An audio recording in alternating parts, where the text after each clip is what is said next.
सदा परिभवग्नमभीष्टदोहम् तीर्थास्पदं शिवविरञ्चिनुतं शरण्यम् हृत्यार्तिहं प्रणतपालभवाब्धिपोतं वन्दे महापुरुषते चरणारविन्दम्।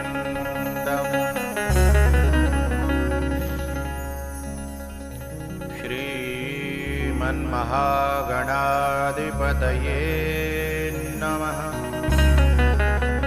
श्रीमहासरस्वत्यै नमः। योऽन्तः प्रविश्य मम वाचमिमां प्रसुप्तां सञ्जीवयत्यखिलशक्तिधरः स्वधाम्ना अन्याश्च हस्तचरणश्रवणत्वगादि प्राणान्नमो भगवते पुरुषाय तुभ्यम्। देवदनुजनरनागखग प्रेतपितरगन्धर्व वन्दं किन्नररजनिचर कृपाकरहु अवसर। महावीर शरीर में तेज भरो मन संयमि बुद्धि निकाम यथा निर्भय विचरूं भूमंडल में सबही मिल कीजिए ऐसी कृपा।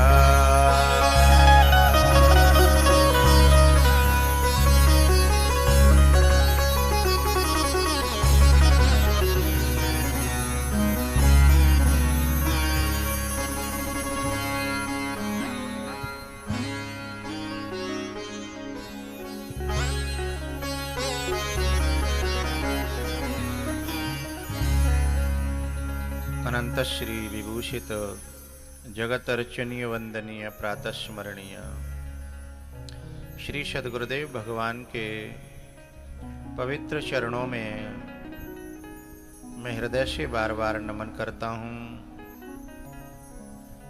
सूक्ष्म जगत में विराजमान समस्त देवगण सिद्धजन योगीजन जगत की अधिष्ठात्री देवी माँ और दृश्य अदृश्य रूप में विराजमान समस्त संत श्री चरणों में मैं हृदय से बार बार नमन करता हूँ।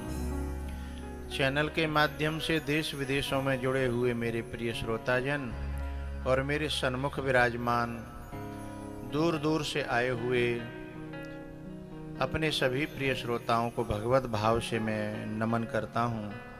आओ भगवान नाम के सहारे भगवान की कथाओं में हम प्रवेश करें।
सा रे मा गा मा रे नि सा रे पा मा रे नि रे सा।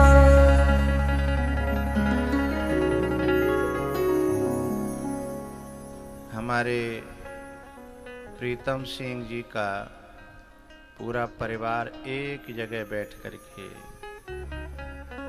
हवन कुंड में आहुतियां दे रहा है।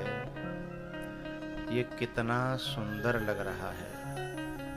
एक जगह परिवार का बड़े बूढ़े के सामने बैठना, धर्म के मार्ग पे चलना, भक्ति भाव में रंगना, ये उस घर के पुरखा के लिए और पितरों के लिए इससे ज़्यादा खुशी की बात और क्या हो सकती है। यह कथा ही कर सकती है, यह धर्म ही कर सकता है, यह भक्ति ही कर सकती है।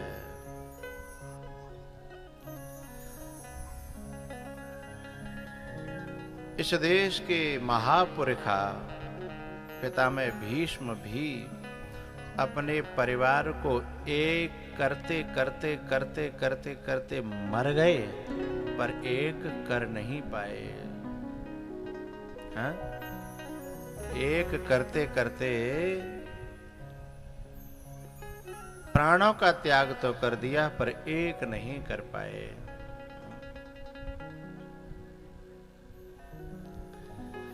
लेकिन कथा आती है और जब परिवार एक होता है, कुनवा एक होता है, खानदान एक होता है, एक जगह बैठता है, एक जगह प्रसादी पाता है, तो पितरों को बड़ा सुकून मिलता है, बड़ी शांति मिलती है।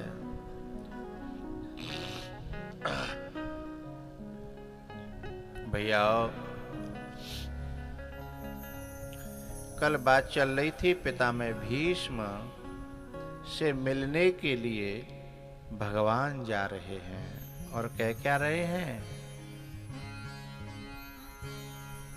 कि अरे बुआ, मुझे अपने एक भक्त के दर्शन करने जाना है। बताए, दुनिया जिनसे मिलने को जीवन भर चलती है, जन्म जन्म चलती है, लेकिन फिर भी मिले मिले न मिले। लेकिन आज वो स्वयं अपने किसी भक्त से मिलने के लिए स्वयं चल पड़ा है, वो भी पैदल पैदल। क्यों? कब? कल बात चल रही थी कि इन्होंने ऐसा वरदान पाया है अपने माता पिता की सेवा करके, ऐसा आशीर्वाद पाया है। वैसे गोस्वामी जी ने कहा है, उसकी मुट्ठी में अर्थ, धर्म, काम और मुक्ति तक उसकी मुट्ठी में हो जाती हैं ये चारों। बोले किसकी मुट्ठी में? योगी के? ना ना ना। तपस्वी के? बोले ना। बोले यज्ञाचार्य के? बोले ना।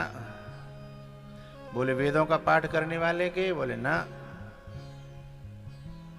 गोस्वामी जी ने बड़ी प्यारी चौपाई कही,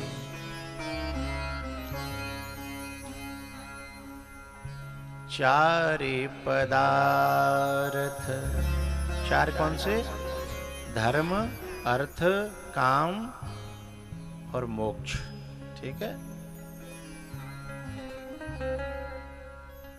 चार पदार्थ करतल ताके, ये चारों पदार्थ उसकी मुट्ठी में है। किसके? प्रिय पितु मातु प्राण सम जाके,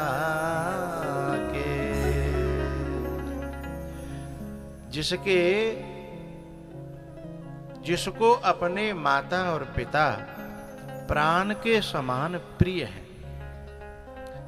जैसे व्यक्ति प्राणों से प्रेम करता है, इतना ही प्रेम जो अपनी माँ से और अपने बाप से करता है, उसकी मुट्ठी में ये चारों चीजें बिना बुलाए, बिना यत्न के, बिना प्रयत्न के उसके हाथों में आ जाती हैं। कौन कौन सी चीजें? धर्म, अर्थ, काम और मोक्ष है। प्रिय पेतो मातु प्राण सम जाके चारि पदारथ करतलता के चारि पदारथ करतलता के। ए प्रिय पेतो मातु प्राण सम जाके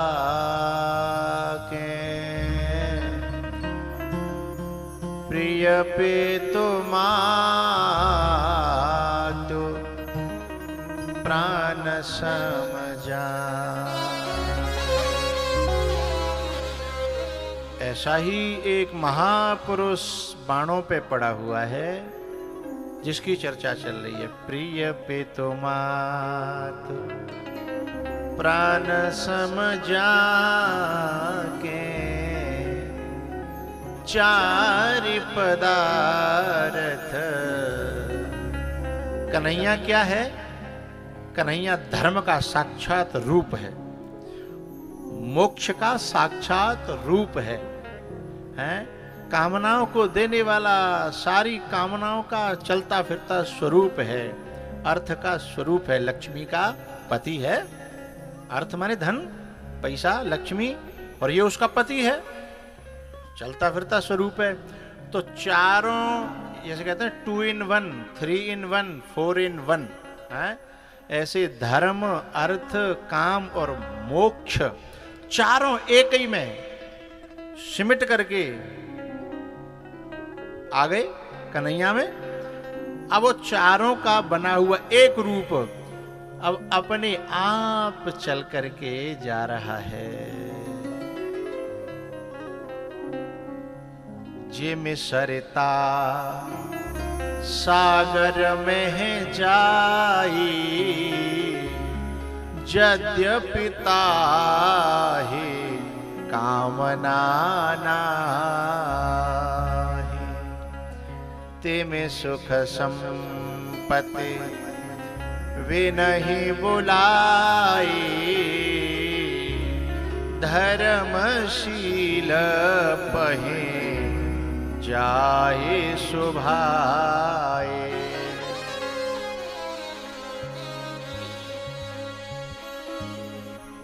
तो धर्म जा रहा है, अर्थ जा रहा है, काम जा रहा है और मोक्ष जा रहा है। किसकी तरफ? प्रिय पितु मातु प्राण सम जाके। जिसके माता पिता प्राण के समान रहे हैं अपने जीवन में, आज वो स्वयं असहाय पड़ा है, आज असहाय पड़ा है। तो जब वो असहाय हो गया, कुछ करने लायक न रहा, तो उसकी, वैसे कुछ लोग कहते हैं ना कि भाई देखो एक आध बेटा तो है वो जरूरी है, बुढ़ापे में को सेवा करेगो, हैं? बुढ़ापे में को सेवा करेगो। जाने अपने माँ बाप की सेवा करी है, अपने गुरुओं की, महापुरुषों की, वृद्धों की सेवा करी है, अरे बाकी सेवा करके लेके करवे के ले तीनों लोकों का मालिक और स्वयं दौड़ पड़ा है।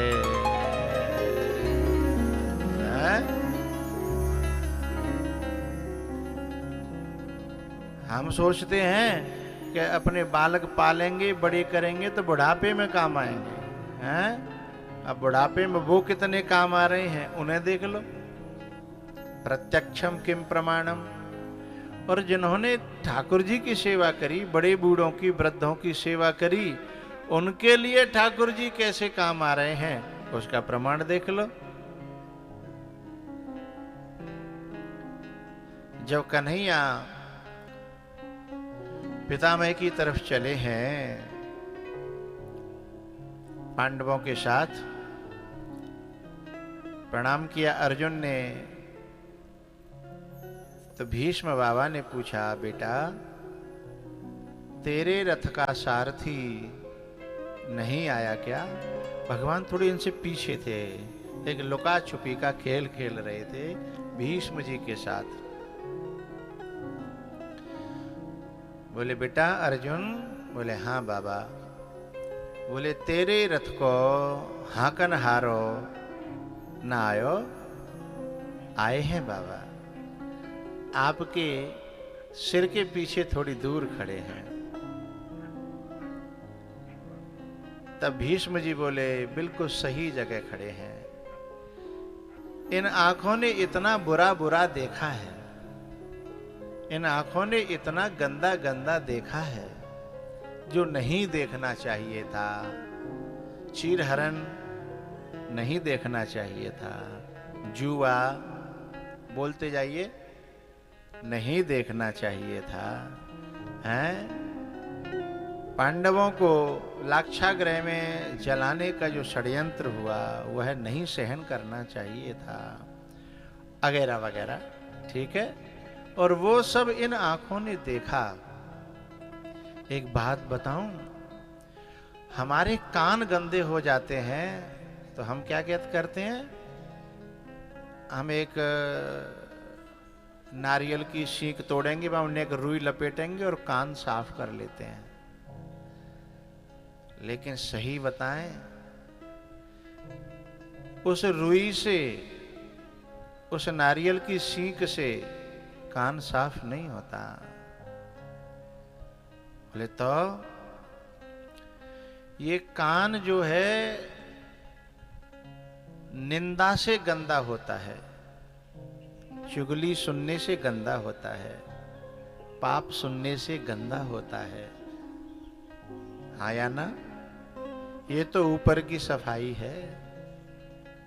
असली सफाई क्या है कि ये कान जिन चर्चाओं से गंदा होता है उनके विपरीत चर्चाएं सुनी जाएं, तब ये कान पवित्र होगा। तो निंदा से गंदा होता है, चुगली से गंदा होता है, झूठ सुनने से गंदा होता है।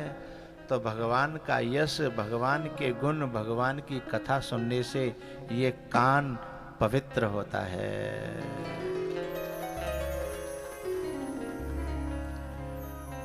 तो ये आंखें यदि गंदी हो जाएं धूल धक्कड़ से, तो हम पानी के छींटा मार के हम आंखों को साफ सुथरी करते हैं ना। आंखें इससे गंदी होती नहीं है और इससे शुद्ध होती ही नहीं है। और इनसे कितने शुद्ध कर लो, ये आंखें शुद्ध नहीं होंगी। आंखें अशुद्ध कैसे हुई? किसी का पाप देखने से, पाप के देखने से, बुरा देखने से, बुराई देखने से, दूसरे में बुराई देखने से, किसी के पापों को देखने से आंखें गंदी होती हैं। वही पितामह कह रहे हैं कि मैंने बड़ा पाप देखा है, मैंने बड़ा अपने सामने अनर्थ होते हुए देखे हैं, क्षमता होते हुए भी मैंने सब देखा। इसलिए अब ये आंखें इतनी पवित्र नहीं रह गईं कि ये पवित्र परमात्मा का दर्शन कर सकें। इसलिए वो जहाँ खड़े हैं सही खड़े हैं, अब ये आंखें लायक नहीं हैं। इतने में ठाकुर जी भीष्म के सामने आ गए। बाबा, भीष्म जी ने तिरछी नजर करके देखा, क्योंकि सिर उठा नहीं पा रहे थे, हाथ तो उठना बंद ही थे। उन्होंने कहा, मैं हाथ जोड़ के प्रणाम तो नहीं कर सकता, पर मेरा हृदय से, मेरी वाणी से मेरा प्रणाम स्वीकार करो। हे योगेश्वर, हे देवेश्वर, हे केशव, मेरा प्रणाम स्वीकार करो।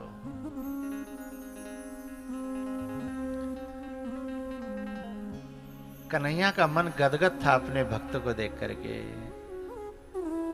पता है, कभी कभी बाहर से जो व्यक्ति जीवन जीता है ना, अंदर से वो होता नहीं है। और कभी कभी व्यक्ति अंदर से जो होता है वो बाहर से अपने आप को जता नहीं पाता। ये अंदर से पितामह है, भगवान के परम भक्त हैं, लेकिन बाहर से कौरवों के साथ लड़ रहे हैं, हैं? कुदरत ने क्या मजाक किया, कुदरत ने क्या मजाक किया, मेरी जिंदगी के साथ। भीष्म जब बाण छोड़ रहे हैं ना, तो जिस दल में खड़े हैं, इनको रोको।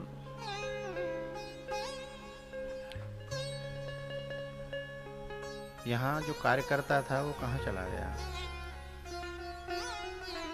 आप बाबा ऐसे ही रोज फूल फेंकोगे हमारी छाती पे? लगते तो बड़े धर्मात्मा से हैं। कुछ लोग भक्त होते हैं लेकिन समझते नहीं है कि भक्ति कहीं विघ्न तो नहीं बन रही हमारी।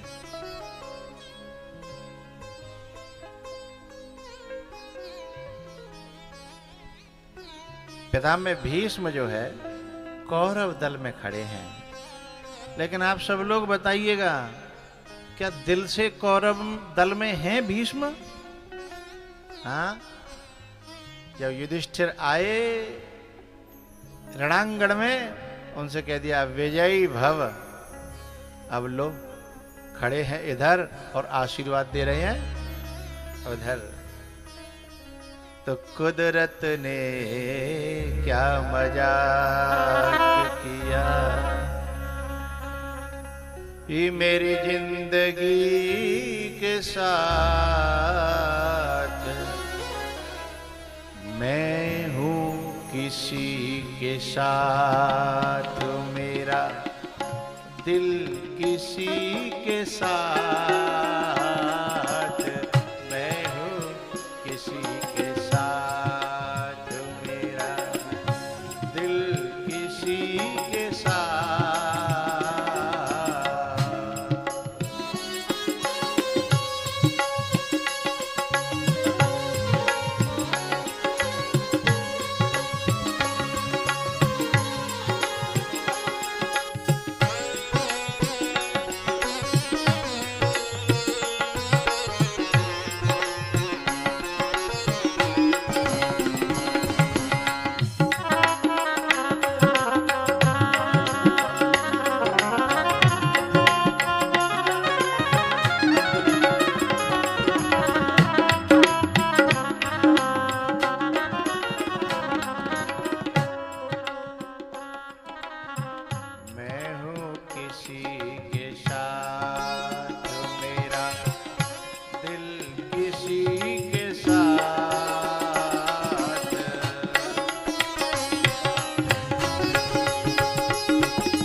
न मरना खुशी के साथ, गम गम गरे न मरना खुशी के साथ, न जीना खुशी के साथ।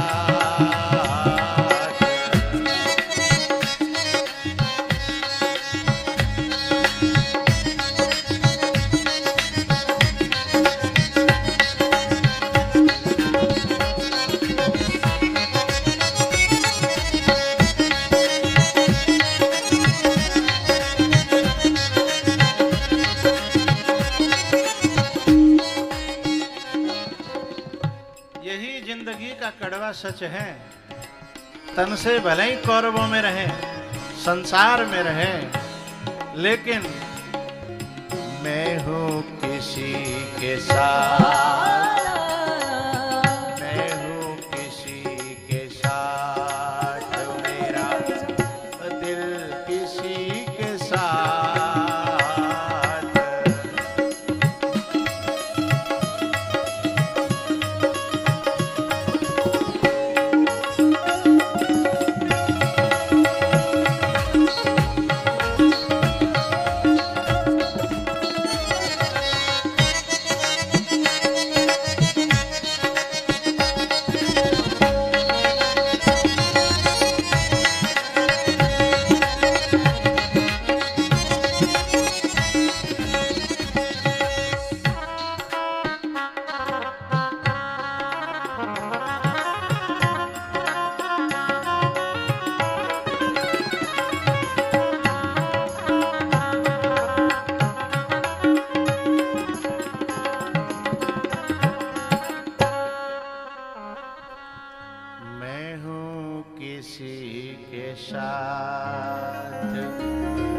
मेरा दिल किसी के साथ, मैं हूँ किसी के साथ, मेरा दिल किसी के साथ। जितने भी यहाँ श्रोता बैठे हैं, यदि हमको किसी दिन कोई काम लग जाए और फंस जाए घर पे, तो काम में रहेंगे तो सही, पर दिल कहाँ रखा रहेगा? रीजवास में, पांडाल में। आज नहीं जा पा रहे, आज क्या हो रहा होगा, कैसा आनंद आ रहा होगा, हम यहाँ फंस गए हैं। किसी दिन न आ पाए और वो असली श्रोता हो, तो फिर न घर में मन लगेगो, न खेत में मन लगेगो। हाँ या ना? ए बैरियो है, न रोटी में मन लगेगो, न साग में लगेगो। हाँ। चाहे भले ही अन्नकूट ही चौन बट रहो, लेकिन जहां मन धर्यो का है?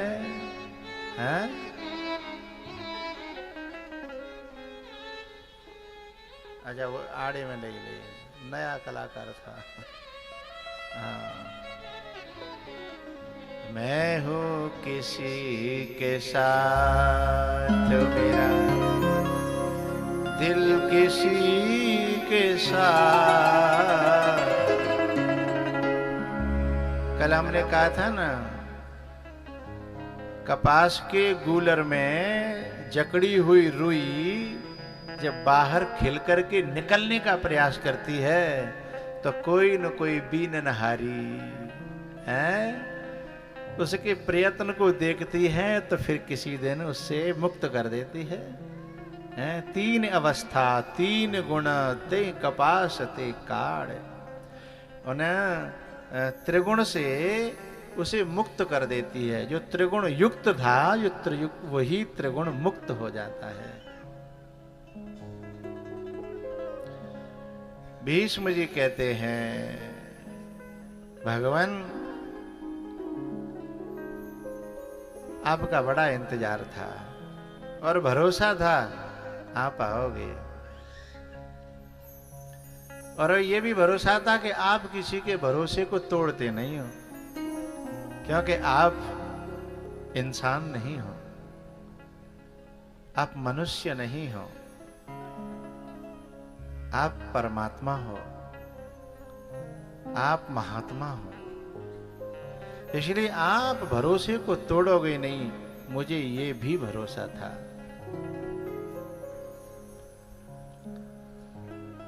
इंतजार था।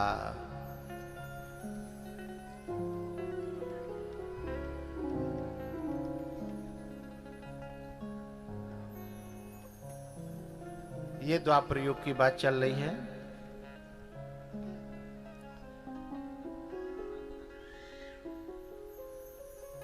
इसी प्रकार से एक बाणों से घायल पात्र त्रेता युग में राम जी के सामने पड़ा है। ये पड़े हैं श्याम जी के सामने, और वहां त्रेता युग में बाली पड़ा है राम जी के सामने।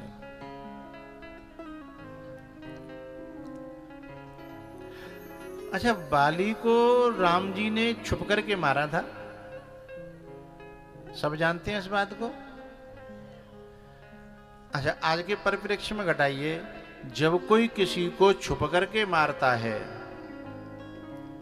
तो यूं बताओ, वो गोली मार करके चुपचाप भाग जाता है कि वह बंदूक लेके फिर सामने आके खड़ा होता है? हाँ भैया, जो छुप के मार रहा है तो फिर तो मार के भागना चाहिए कि नहीं भागना चाहिए? और बाकी बंदूक जो है पकड़ में नहीं आ जाए, बाय जबरदस्ती, बाय जल्दी तो जल्दी फेंकना चाहिए कहूँ ना कहूँ। यदि खुद पकड़ में आयु रहो हो तब सबसे पहले क्या करेगो? बंदूक फेंकेगो, सबूत गायब है जाए और भागेगो। और यहाँ राम जी क्या कर रहे हैं? मारा तो छुप के, लेकिन धनुष बाण और चढ़ा के दूसरा बाण, और बाकी सामने आके ठाड़े है काय को तो छुप के मारियो और फिर काय को प्रकट है रहे हो, दिखा रहे हो हमने मारे। ये दोहरी विचित्र बात। जब तुम्हें उजागर ही होना था, ये बताना ही था कि मैंने मारा, तो पहले सामने से मारते ना। और यदि सचमुच में छुपाना था और छुपना था तो मार के भाग जाना था, या मर जाने की थोड़ी देर इंतजार कर लेते, मर जा तो फिर आ जाते। इतना सब्र नहीं भयो।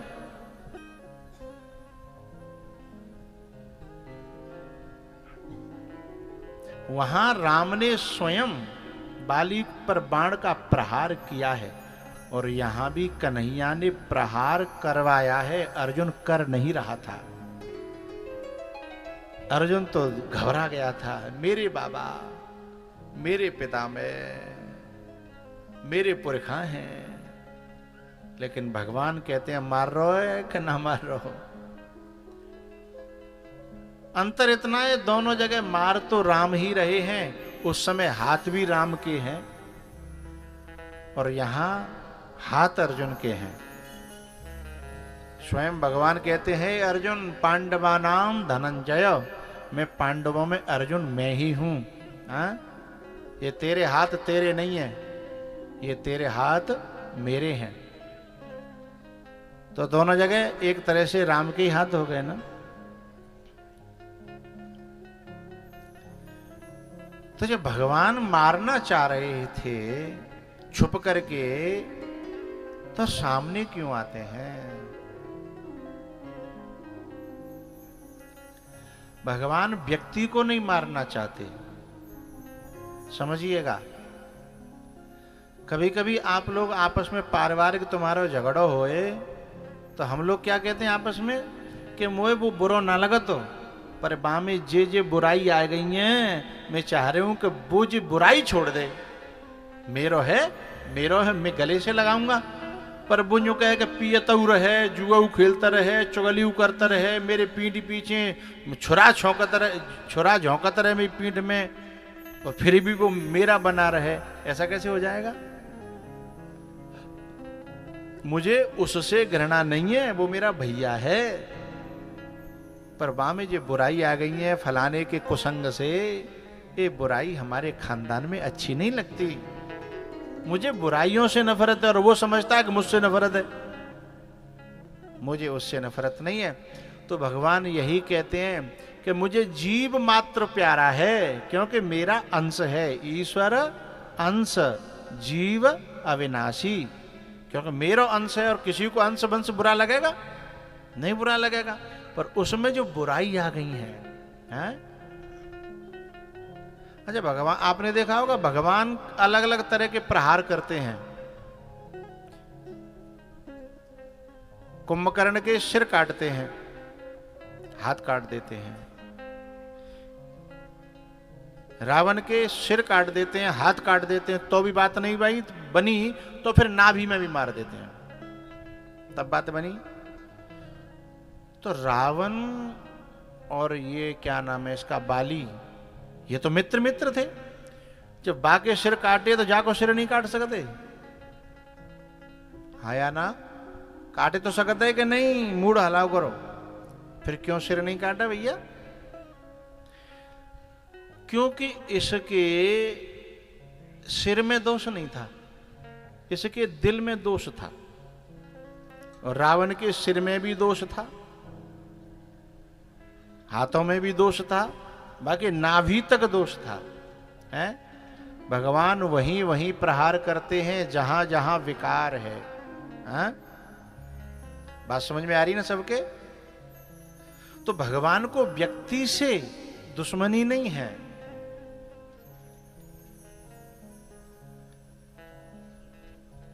यहां पितामह भीष्म जो है वो सामने लेटे हुए हैं, बाणों पे पूरा छिदे पड़े हैं।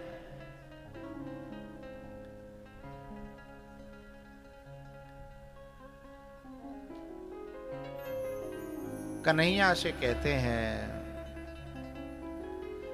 कि मेरी एक बेटी है कुंवारी, मैं उसे अपने आपके हाथों में देना चाहता हूं। इति मति रूप कल्पिता वितृष्णा भगवती सात्वत पुंगवे विभुम्नि। ये इति मति, मति माने बुद्धि। मेरी जो बुद्धि है वो मेरी बेटी है, मैंने इसे बड़े संवार के बेदाग रखा है, इसमें कहीं भी वासना का दाग नहीं लगा, एकदम कुंवारी है। और मैं इसको आपके चरणों में समर्पित करना चाहता हूं। अच्छा, एक बात बताओ, जो कौरवों के दल में यानी निर्लेप जो व्यक्ति कामी हैं, क्रोधी हैं, लालची हैं, मोह में ग्रसित हैं, उनके बीच में रहने वाला ये व्यक्ति वितृष्णा कैसे रह गया, दाग रहित कैसे हो सकता है? और उन्हीं के पक्ष में खड़ा है, उन्हीं के लिए लड़ रहा है, और उसके बाद दावा कर रहा है कि मैं बिल्कुल दाग रहित हूं। भगवान बोले, तुम तो पूरी दुनिया में, सारे संसार में प्रसिद्ध हो कि तुम कौरवों की तरफ हो, तुम तो दगीले हो, और मुझे कह रहे हो कि दाग तक नहीं है। तुम्हारी बात कैसे मान ली जाए? समाज पूरा कहता है कि पितामह भीष्म यदि कौरवों की तरफ न होते तो शायद ये युद्ध ही नहीं होता। तुमने पांडवों की सेना का संहार किया है, तुमने कौरवों का संरक्षण किया है, दुर्योधन तुम्हारे नीचे पला है, तुम्हारे नीचे अधर्म पला है, झूठ पला है, असत्य पला है, और तुम कह रहे हो बेदाग हो। तुम्हारे ऊपर कितने दाग हैं। और मैंने तो ये यहां तक कहा था एक दिन कि आपको भी पांडवों की तरफ लड़ना चाहिए, आपको पांडवों की तरफ लड़ना चाहिए, लेकिन आपने पांडवों की तरफ लड़ना स्वीकार नहीं किया। भीष्म जी बोले, आपकी बात पूरी हो जाए तो मैं अपनी बात कहूं। बोले, कहो।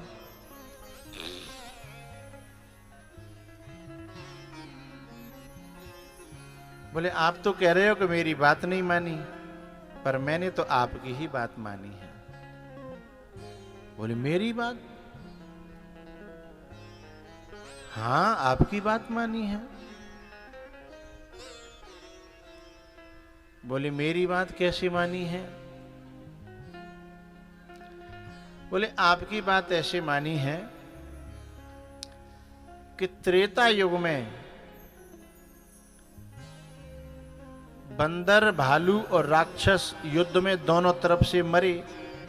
जब युद्ध पूरा हो गया तो इंद्र आया आपके पास त्रेता युग में, जब आप राम थे। इंद्र ने कहा मेरे लायक कोई सेवा। आपने कही कि मेरी खातिर लोग घर परिवार छोड़ के आए और वे जा युद्ध में मर गए हैं। मैं चाहता हूं वो जीवित हो जाएं, और तुम्हारे पास अमृत है, तुम बरसा दोगे तो मेरे बंदर भालू जिंदे आ जाएंगे। तो अगली बेर कोई मेरे भरोसे घर छोड़ के आवेगो तो कम से कम जब विश्वास पे तो आवेगो कि बच जाएंगे, लौट के घर आ जाएंगे। नहीं अब के तो लोग मदद को आगे आगे तो कोई मदद को भी नहीं आवेगो। इसलिए मेरी सेवा करनी है तो अमृत बरसा दो। पितामह भीष्म कह रहे हैं कि आपने इंद्र पे अमृत वर्षा कराई? बोले हाँ। सुधा वृष्टि भई दोहु दल ऊपर। क्योंकि जब मरे थे वे तो ऐसा नहीं कि रावण के इधर उधर परे हो एक तरफ और भगवान की सेना, वो तो मिक्स पड़े। बात समझ में आ रही है ना? हाँ, मूड हलाता रहो करो। वो तो मिक्स पड़े, जो जहां मरे वो वहीं पड़े हो। तो अमृत कोई छांट छांट के तो डारे नहीं गए मुँह में कि भैया भगवान की सेना के मुँह में डारे हो गए हो और राक्षस छोड़ दे गए हो। तो कहा भयो वो तो ऊपर से सब पे एक संग बरसाए गए हो। सुधा वृष्टि भई दोहु दल ऊपर। अच्छा एक बात बताओ, इंसान तो पक्षपात कर लेता है, लेकिन जो अमृत कब ते पक्षपात कर भी लगो कि बा में केवल जिए भालू कपे नहीं रजनीचर। राक्षस एक उठाड़ो नहीं भयो और भालू और बंदर सबके सब ठाड़े है गए। जो भैया इंसान तो देखा था पक्षपात करते हुए, जो अमृत जे कवते पक्षपात करवे लगो कि केवल जे जिंदा करने और जे नहीं करने हैं। आदमी तो देखा है कि माने कि चलो भंडारो हैरो है, चाहे वो रीजवास में हैरो है, चाहे हिंडौन में हैरो है, चाहे कलसाना में हैरो है।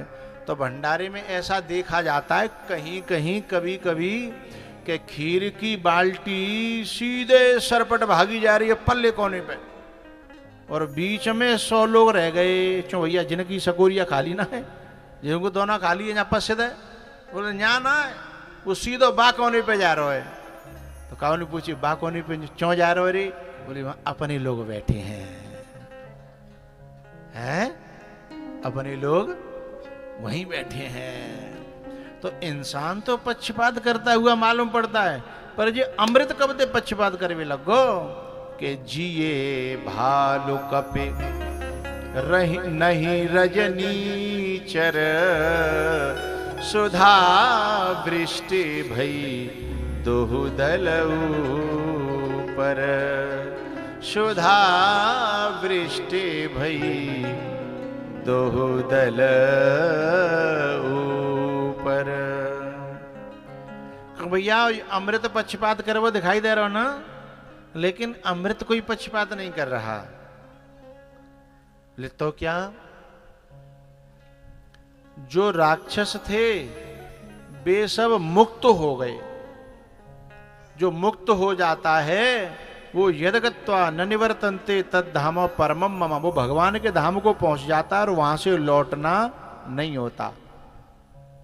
राक्षस सब मुक्त है गए, ये बंदर मुक्त नहीं भये। इनकी आत्मा मई भटक रही अपने शरीर के आसपास।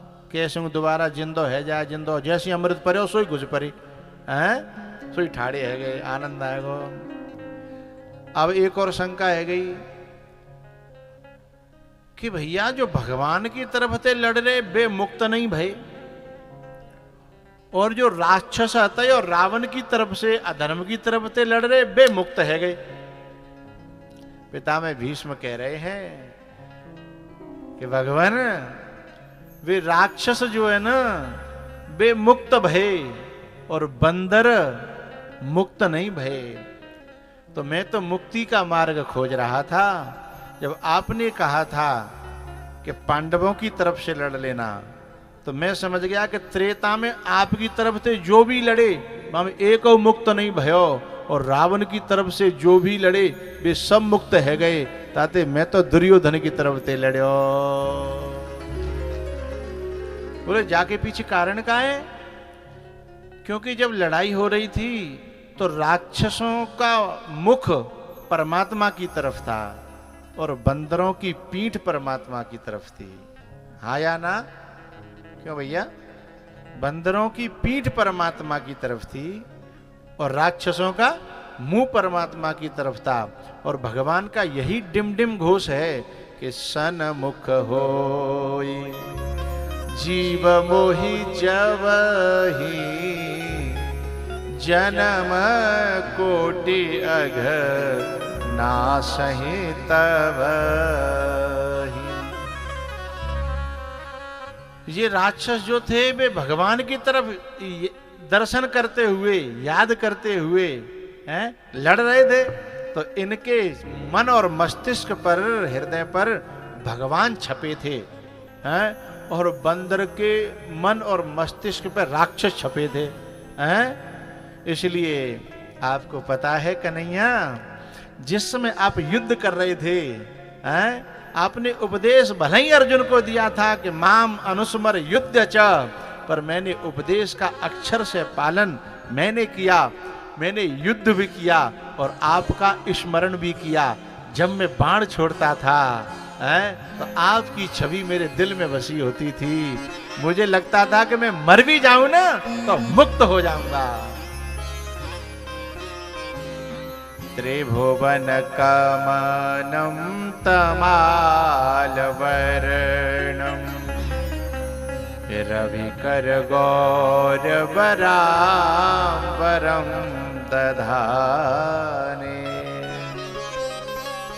जिस समय आप जो है कभी रथ पे खड़े हो जाते थे, कभी बैठ जाते थे, जब आप खड़े होते और हवा चलती सामने की, आपका पीतांबर दुपट्टा लहर लहर लहराता था। आपकी जटाएं, आपकी जो बालों जो लट हैं वो जब फैलती थी, उस स्वरूप का मैं दर्शन करके भीतर भर लेता था। लोचन मग ए राम है उरयानी, लोचन मग। मैंने आंखों के खिड़कियों से, उस रास्ते से आपके जने कितने सीन स्क्रीन शॉट ले लिए हैं, स्क्रीन शॉट। ये मोबाइल वाले जानते हैं इस बात को, स्क्रीन शॉट ले लिए हैं, यहां रख लिए हैं फोल्डर बना करके फाइल में, और भीतर से खोल खोल के दर्शन करता रहता हूं। त्रिभुवन कमनम तमाल वर्णम रविकर गौरवराम्बरम दधाने। रविकर गौरवराम्बरम दधाने।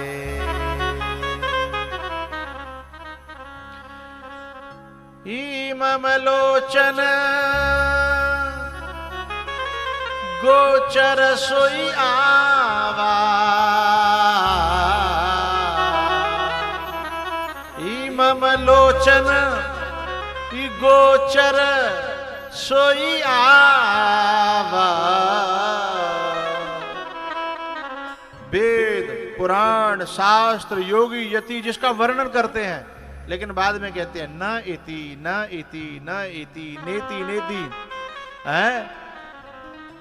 और मेरे सामने नयन विषय मोह कह भयऊ, मेरी आंखों का, मेरे नैनों का वो विषय बन गया, खेल रहा था, कूद रहा था, मैंने उसको आंखों में बसाया।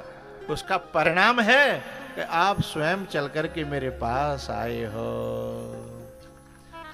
जेहि कर जेहि पर सत्य सनेहु, सोते ही मिलहे न कछु संदेहु,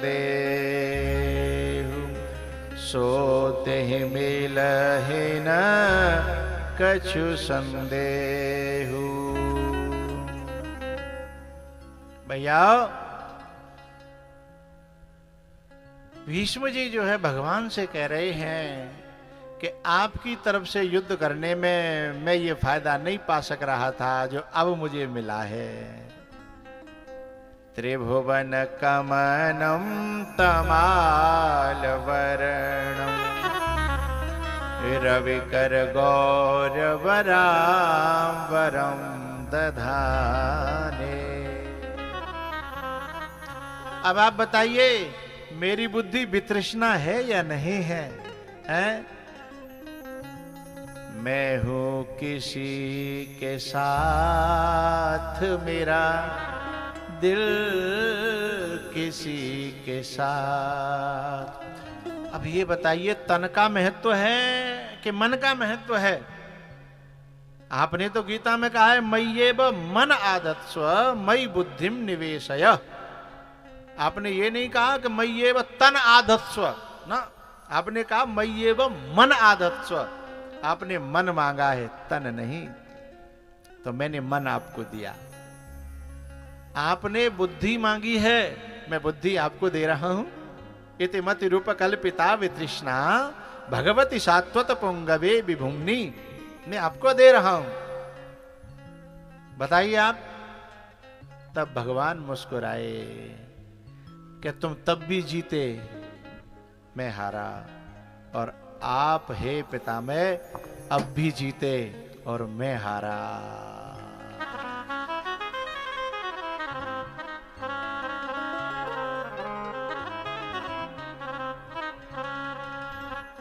अखियां ये हरि दर्शन की प्यासी।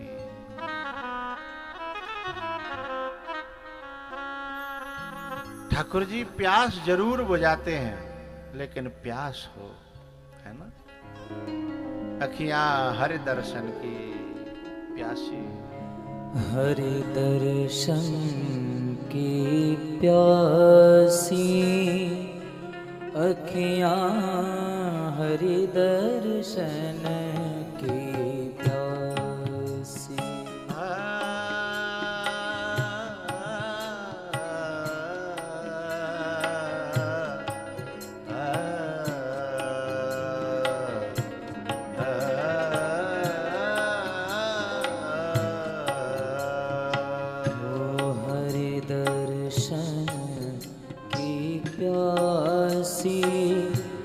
अखियां हरि दर्शन की प्यासी।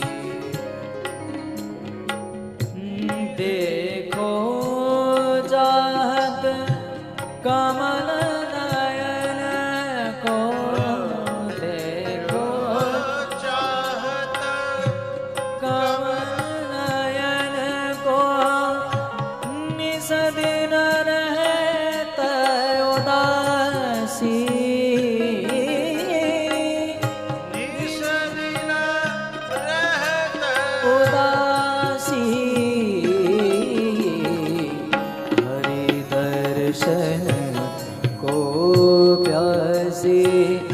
अखियां हरि दर्शन को प्यासी।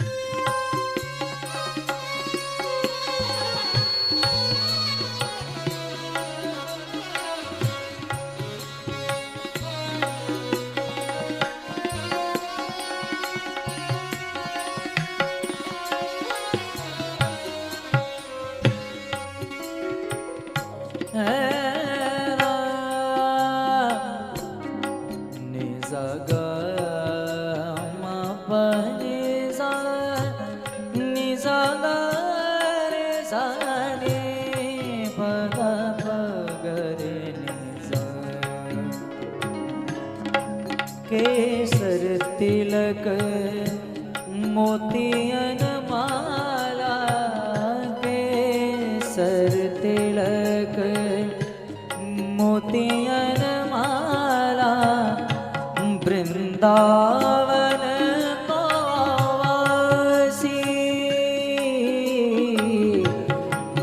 वृंदावन का वासी नेह लगाए त्याग गए तन समय नेह लगाए त्याग गए तन समय डाल गए तल फांसी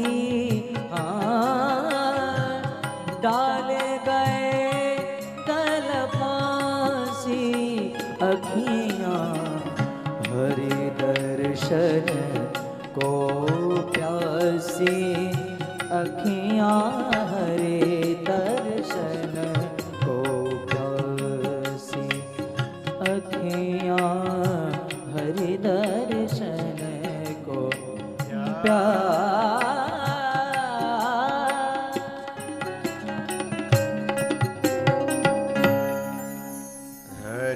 दर्शन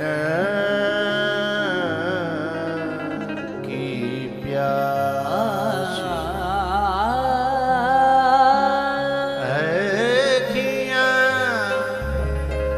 आँखियाँ ने जागर गसाने बने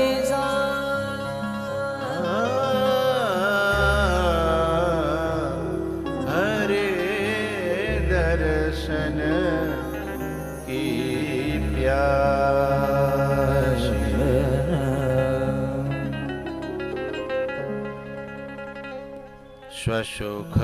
स्वसुखमुपगते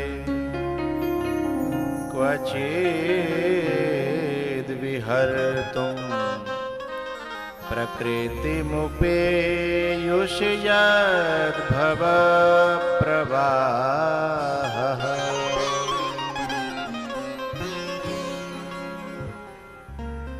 पितामह भीष्म की प्रार्थना को स्वीकार करके भगवान उन्हें मुक्ति प्रदान करके